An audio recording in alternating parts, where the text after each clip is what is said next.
ஆண்டவராகிய இயேசு கிறிஸ்துவின் இன்ப உயிர்த்தெழுந்த நாமத்தினாலே அற்புதமான சுவிசேஷ பயணத்திற்கும் அன்போடு வாழ்த்தி வரவேற்கிறேன். அற்புதமான நாளிலே நீங்கள் எதிர்பார்ப்புக்கு மேலாக, உங்களுடைய எதிர்பார்ப்புக்கு மேலாக இந்த நாளிலே ஆண்டவர் உங்களுக்கு தர விரும்புகிறார், நமக்கு தர விரும்புகிறார்.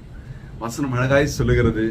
எபேசியர் 3:20 நாம் வேண்டிக் கொள்கிறதற்கும் நினைக்கிறதற்கும் மிகவும் அதிகமாய் நமக்குள்ளே கிரியை செய்கிற வல்லமையின் படியே நமக்கு செய்ய வல்லவராகி அவருக்கு. அப்ப இந்த வசனத்தை நான் நம்பணும், நான் விசுவாசிக்கணும். அதுக்கு ஆண்டவர் சொல்ற திருவார்த்தை என்ன தெரியுங்களா?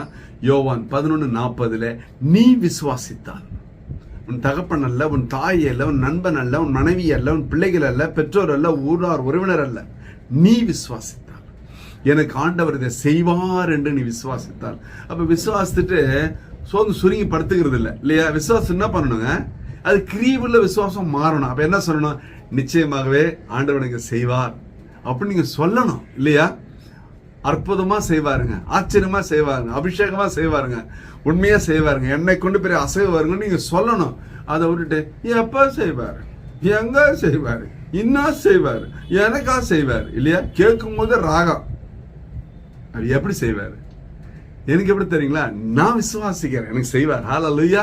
காரணம், நான் விசுவாசித்திருக்கிற இன்னார் என்ற வானத்தையும் பூமியும் உண்டாக்கின சர்வ வல்லமுள்ள தேவன் என் வாழ்க்கையில இது செய்வதற்கு லேசான காரியம். ஹல்லேலூயா. அப்ப எஸ்தர் மொர்தெக்காய் வாழ்க்கையில நடந்தது என்னங்க?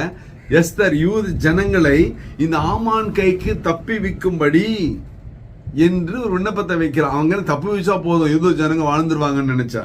ஆனால் ஆண்டவர் என்ன பண்ணாருங்க? அவங்க தப்பி வச்சாரா?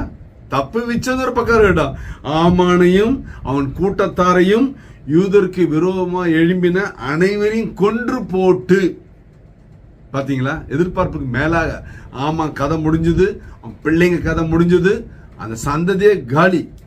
கர்த்தருடைய பிள்ளைகளுக்கு விரோதமா எழும்பின ஒரு கூட்டமே அழிந்து போனது. அந்த யூத ஜனங்களுக்கு அவர் எதிர்பார்ப்புக்கு மேலாக கர்த்தர் செய்தார். ஹல்லேலூயா.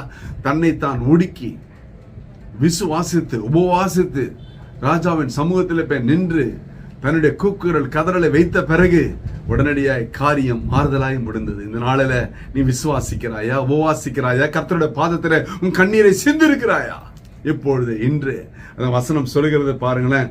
லூக்கா 15:12-32 வாசித்தீங்கன்னா, கெட்ட குமாரன் எல்லாவற்றையும் இழந்து தனக்கு வேலைக்காரனுடைய சாப்பாடாவது கிடைக்குமே என்று சொல்லி அவனுடைய எதிர்பார்ப்பு அவ்வளவுதாங்க.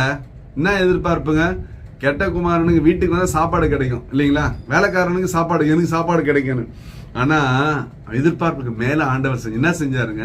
உள்ள வந்தவன மகன் என்ற ஸ்தானம் கொடுக்கப்பட்டது, கொழுத்த கன்று அடிக்கப்பட்டது, பெரிய விருந்து கொடுக்கப்பட்டது, அற்புதமான வஸ்திரம் கொடுக்கப்பட்டது, பாதரட்சை கொடுக்கப்பட்டது, கைக்கு மோதிரத்தை போட்டு வித்தான். ஹல்லேலூயா. அதாங்க தகப்பனின் அன்பு.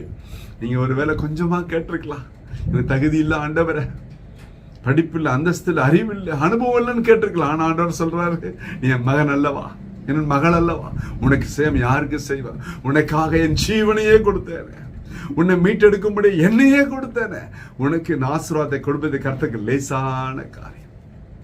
கலங்காத, திகையாத, உடைந்து போகாத, சோர்ந்து சுருங்கி போகாத.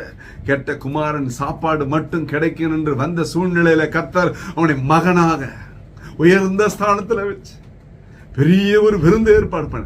உன்னுடைய வாழ்க்கையில பெரிய மாற்றம் உனக்காய் வர காத்திருக்கிறது. உன்னுடைய வாழ்க்கையில, குடும்பத்துல நீயே பெரிய சாட்சி. ஹல்லேலூயா. அற்புதமான ஆசீர்வதிக்கப்பட்ட நாளில அந்த அற்புதத்தை நீ எதிர்பார். உன் வாழ்க்கையில பெரிய அற்புதம் ஹல்லேலூயா உனக்காய் காத்திருக்கிறது. ஒரு விசை கண்களை மூடுவோம். ஹல்லேலூயா, ஹல்லேலூயா, ஹல்லேலூயா. அப்பா ஸ்தோத்திரம் ஆண்டவரே.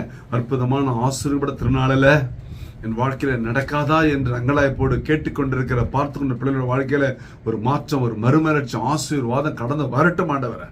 தடைகளை, வேதனை முறித்து போடுங்க. எல்லா துக்கம் சந்தோஷமா மாறுவதாக, சஞ்சலம் சமாதானம் மாறட்டும். இயேசு கிறிஸ்துவின் உயிர்த்தெழுந்த பலமான நாமத்தினால் என் தேவனது செய்யும்படியாய் திரு பாதங்களிலே தாழ்மையாய் ஒப்பு கொடுத்து ஜெபித்து ஜெயம் எடுக்கிறோம் ஜீவனுள்ள நல்ல பிதாவே. ஆமென், ஆமென்.